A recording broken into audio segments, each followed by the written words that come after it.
High students welcome to my YouTube channel M Das maths टिউশন।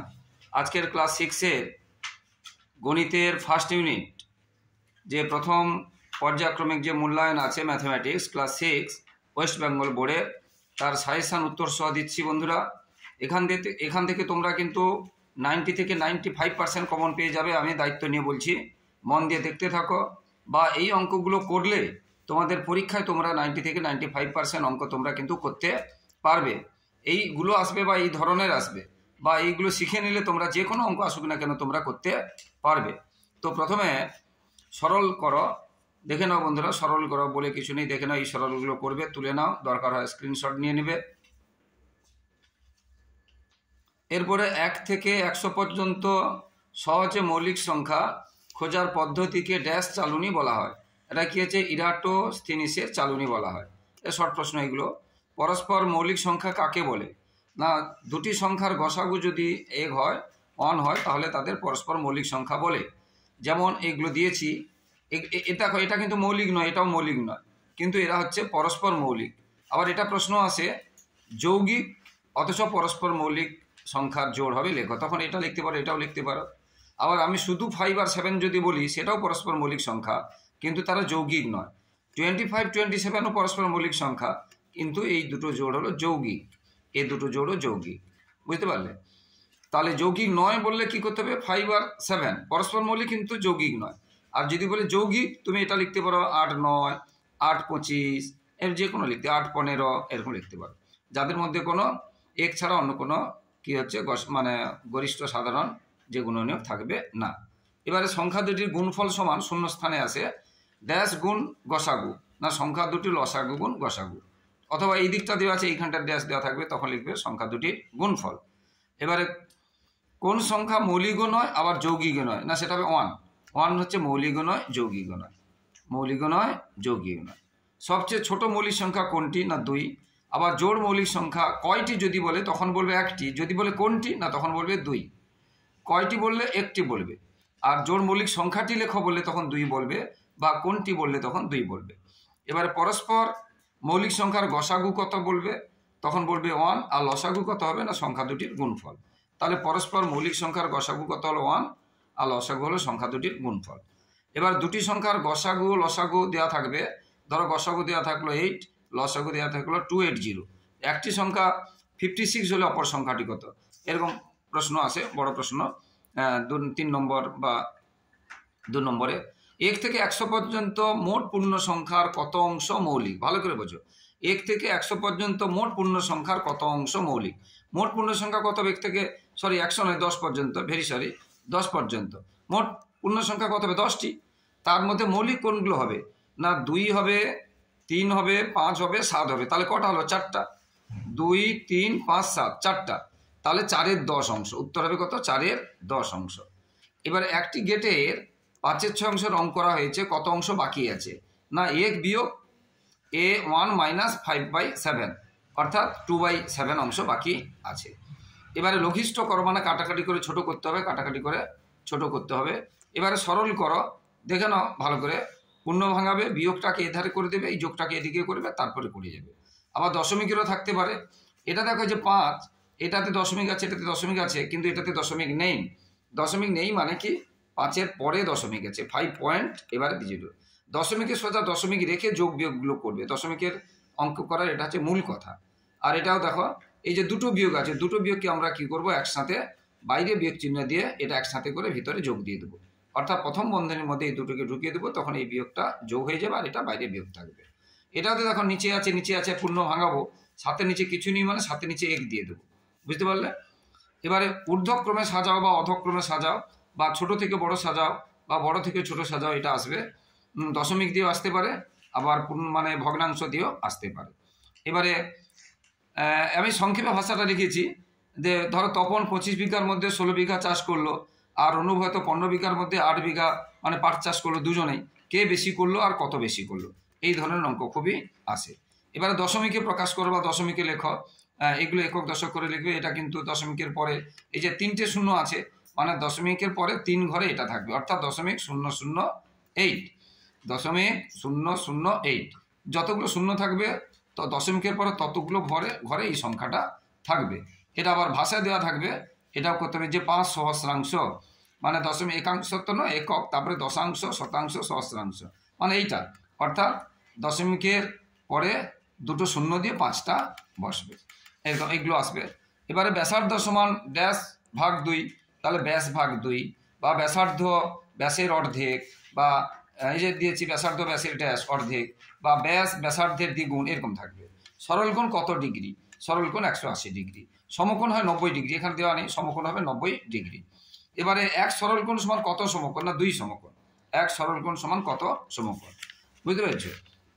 বা এরকম থাকবে সমকোণ সরলকোণের ড্যাশ, সমকোণ সরলকোণের অর্ধেক, সমকোণ সরলকোণের ড্যাশ, সমকোণ সরলকোণের অর্ধেক। এরপরে এই সংখ্যাটির 9-এর স্থানীয় মান ও প্রকৃত মানের পার্থক্য বা অন্তর বলতে পারে, বা সমষ্টি বলতে পারে। সমষ্টি বললে যোগ করবে, অন্তর বললে বিয়োগ করবে, পার্থক্য বললেও বিয়োগ করবে। 9-এর স্থানীয় মান, এই 9টা কোথায় আছে? একক, দেখো 9টা কোথায় আছে? একক, দশক, শতক, হাজার, অযুত, লক্ষ। তাহলে 9-এর পরে কটা সংখ্যা আছে? দেখো 5টা, তাহলে 9-এর পরে 5টা শূন্য দেবো, সেটা হবে তার স্থানীয় মান। 9-এর পরে 5টা শূন্য দেবো, সেটা হবে তার স্থানীয় মান। আর 9-এর প্রকৃত মানটা শুধু 9, তাহলে 9-এর পরে 5টা শূন্য দিয়ে তার থেকে 9 বিয়োগ করতে হবে যদি পার্থক্য বলে। এরপরে 10-এর গুণিতকে এটা মান, মানে সরলতম মান, অর্থাৎ এটা বিয়োগ করবে, এটা বিয়োগ করবে, এটা যোগ করবে, এটা 100-এর গুণিতকে, এটা 1000-এর গুণিতক। এগুলো তোমাদের ভীষণ ইম্পর্টেন্ট আছে, এতগুলো আসবে না, যে কোনো একটা আসবে। এবারে এখানটা বলি, একটু বড় আছে বলে লেখানি, পেজ নম্বরটা দিয়ে দিয়েছি। পেজ নম্বর 42, 3-এর দাগে, 4-এর দাগে এবং 8-এর দাগে। পেজ নম্বর 72, 4-এর দাগে। পেজ নম্বর 88, 1-এর জি, আর 4, 10 এবং 13-র 2, এই কটা অঙ্ক করে রাখবে পেজ নম্বরে, তোমরা স্ক্রিনশট নিয়ে নাও। এইগুলো করে, এই কটা অঙ্ক দেওয়া নেই। এরপরে প্রায় ভিডিও শেষ হতে চলছে। এই কটা অঙ্কের মধ্যে তোমাদের কিন্তু 1 থেকে 6টা প্রশ্নমালা এবং তারপরেও 2টো প্রশ্নমালা, 11, 12, 13 নাকি, এইগুলো কিন্তু আছে। অর্থাৎ এই কটা করলেই তোমাদের মধ্যে কিন্তু পেয়ে যাবে, মানে 3 মাসের পড়া মাত্র তোমাদের ওই 13 মিনিটের মধ্যেই 3 মাসের পড়াটা পেয়ে যাবে। এই যে 13 মিনিটও লাগবে না, যাই হোক এই 10 মিনিটের যদি ভালো করে শোনো, হ্যাঁ, তাহলে তোমাদের 3 মাসের পড়া, এবং যে কোনো স্কুলের পরীক্ষায় কিন্তু 90% তোমরা এখান থেকে কমন পেয়ে যাবে, ঠিক আছে। এরপরে হিন্দু আরবিক সংখ্যায় লিখতে হবে XCV, XX, XVI, L, XXV, এইরকম। এই যেমন এই কটা দিয়েছে, এগুলো মোস্ট ইম্পর্টেন্ট। এর বাইরেও 2-একটা আসতে পারে, এগুলো হচ্ছে পদ্ধতিগুলো শিখে নিতে হবে কিভাবে করতে হয়। হিন্দু আরবিক মানে আমরা যাকে বলি ইংরাজি অক্ষরে, এইরকম অক্ষরে লেখা। আর রোমান সংখ্যায় লেখা মানে এইরকম X, বা II, IV, এইগুলো দিয়ে লেখা। এই সংখ্যাগুলো ইম্পর্টেন্ট, কিন্তু যে কোনো সংখ্যা আসতে পারে, আরও সহজ করে দিতে পারে। এবারে কোথায় লেখো? 3x - 7, মানে x-এর 3 গুণ থেকে 7 বিয়োগ থাকলে থেকে লিখবে, আর যোগ থাকলে ও বা সঙ্গে লিখবে, বিয়োগ থাকলে থেকে লিখবে। p/3 - 4, মানে p-কে 3 দিয়ে ভাগ, তার থেকে 4 বিয়োগ, অর্থাৎ p-এর 1/3 থেকে 4 বিয়োগ, এরকম লিখবে। যেমন হবে x, এটা আছে ক্ষুদ্রতর, নট দেওয়া আছে 3, তাহলে x-এর মান 3-এর থেকে ছোট নয়, এরকম করে আসবে। আর এখানে দেখো ভালো করে, 7টা কিন্তু একদম নিচে আছে, পুরোটা নিচে। এটার সাথে তফাৎ দেখো, এটা শুধু p-এর নিচে ছিল, এখানে পুরোটা নিচে, অর্থাৎ x-এর 3 গুণ ও 2-এর সমষ্টিকে 7 দিয়ে ভাগ, বা x-এর 3 গুণ ও 2-এর সমষ্টির 1/7 বা 7 ভাগের 1 ভাগ, যে কোনো কথা লিখতে পারে। এবারে বীজগাণিতিক সংখ্যামালা তৈরি করো, মানে এইরকম তৈরি করতে হবে। p-এর 10 গুণ থেকে 9 বিয়োগ, তাহলে 10p - 9। b 8-এর থেকে ছোট 9, তাহলে b যারা ক্ষুদ্রতর চিহ্ন, মানে এইরকম লিখতে হবে। তার 9 মানে কাটা দিয়ে তারপরে 8 লিখতে হবে। এবারে x-এর 3 গুণের সাথে 7-এর সমষ্টি, মানে 3x যুক্ত 7, 3x যুক্ত 7, এইগুলো থেকে কিন্তু একদম আসবে 100%, একদম গ্যারেন্টি দিয়ে বলছি বন্ধুরা। তো বন্ধুরা, যারা আমার ইউটিউব চ্যানেলটি দেখছো তাদের সকলকে অসংখ্য ধন্যবাদ, শুভেচ্ছা এবং অভিনন্দন। আর যারা আমার চ্যানেলে নতুন, মাই ডিয়ার স্টুডেন্টস, যারা নতুন দেখছো, প্লিজ বন্ধুরা আমার চ্যানেলটি তোমরা সাবস্ক্রাইব করে একটু পাশে থাকো। প্লিজ বন্ধুরা একটু হেল্প করো, তোমাদের সহযোগিতা ভালোবাসা ছাড়া আমরা এগোতে পারবো না, তোমাদের কাছ থেকে শুধু এটাই চাইছি। তো এরপরে দেখো, মধু x টাকা চাঁদা তুলল, মানব, এই সংখ্যা বা নামগুলো চেঞ্জ করে দিয়েছি, বা পরীক্ষাও চেঞ্জ করতে পারে। এবারে মানব মধুর দ্বিগুণ অপেক্ষা 5 টাকা বেশি তুললো, কি 5 টাকা কম তুললেও বলতে পারে, তাহলে মানব কত টাকা তুললো, এই ধরনের অঙ্ক ভীষণ ইম্পর্টেন্ট। বা আমার বর্তমান বয়স X বছর, 5 বছর আগে আমার বয়স কত ছিল, এরকম প্রশ্ন আসতে পারে। 5 বছর আগে বললে 5 বিয়োগ করতে হবে, এরকম করে বিভিন্ন রকম প্রশ্ন আসে। 5 টাকার, এবার তো এই অংশটা এখান থেকে পর্যন্ত 1 থেকে 5 অনুশীলনী বা 5 অধ্যায় হয়ে গেল।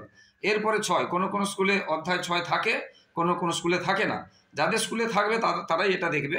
5 টাকার কিন্তু মোস্ট ইম্পর্টেন্ট, একদম আসবেই আসবে, ধরে নেবে। 5 টাকা 3/4 অংশ কত টাকা কত পয়সা? অনন্য কাকে বলে? না, দুটি সংখ্যার গুণফল 1 হলে তাদের অনন্য বলে, পরস্পরের অনন্য বলে। কত টাকার 1/3 অংশ 4 টাকা, একদম মোস্ট ইম্পর্টেন্ট। কত মিনিটের 1/6 অংশ 6 মিনিট, একদম মোস্ট ইম্পর্টেন্ট। এরপরে 15 টাকার 1/2 অংশ থেকে কত টাকা নিলে 30 টাকা পড়ে থাকবে, ভীষণ ইম্পর্টেন্ট। কোন সংখ্যার অনন্যক সেই সংখ্যা? না 1, 1-এর অনন্যক সেই সংখ্যা। 5-এর অনন্যক কত? না 1-এর 5। এবারে 5 পূর্ণ 6-7-এর অনন্যক কত?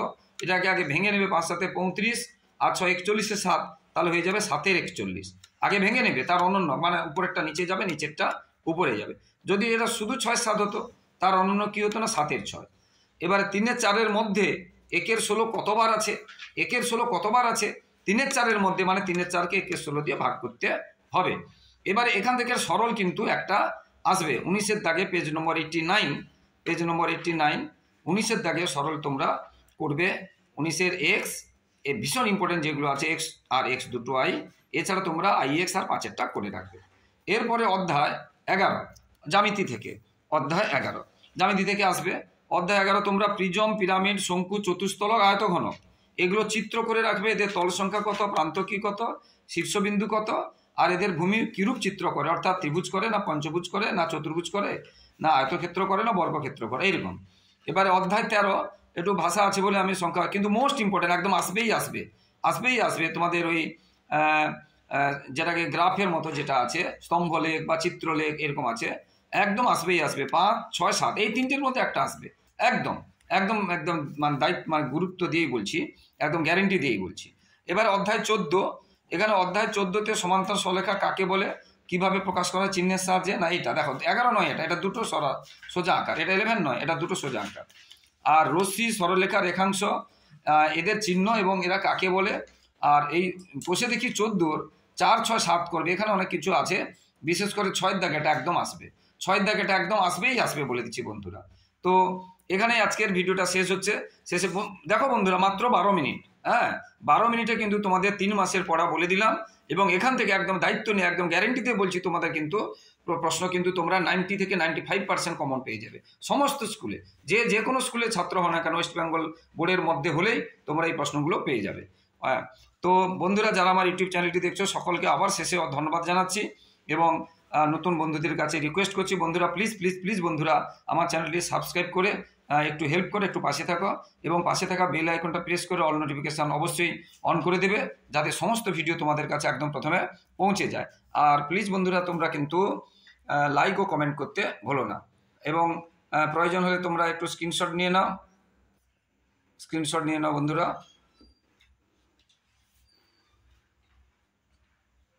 ফার্স্ট পেজটা আবার দিয়ে দিচ্ছি, ফার্স্ট পেজটা।